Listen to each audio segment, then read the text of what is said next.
সবাইকে জানাই happy new ইয়ারের আন্তরিক প্রীতি ও শুভেচ্ছা। তো প্রথম দিনটা শুরু করি বলা যায়, তাই না? তো হাই, আমি স্নান টান করে চলে এসেছি এবং তোমরা এই ঘরটা জানোই ঠিকঠাকভাবে। আমার ঠাকুরগুলো তোমাদেরকে প্রায় ভুলেই গেছো তোমরা, এমন মনে হচ্ছে আমার।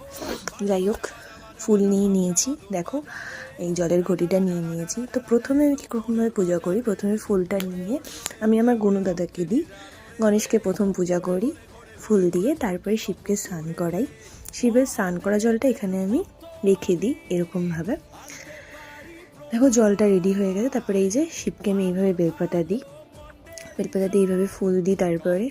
তারপরে গুরুদেবকে মা বাবার গুরুদেবকে দিই, জগৎবন্ধুকে দিই, তারপরে হচ্ছে রাধাকৃষ্ণকে ফুল দিই, তারপরে মহালক্ষ্মীকে দিই, তারপরে বুড়ি মাতাকে দিই, তারপরে হচ্ছে ঠাকুরদের এইভাবে পুজো কমপ্লিট করি আমি।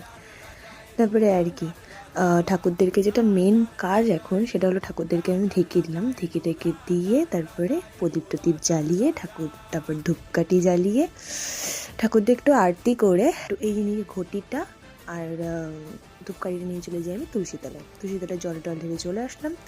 তারপরে আর কি ঠাকুরের প্রসাদ ঠাকুর ঘরে রেখে আমি বেরিয়ে আসলাম ঘরে।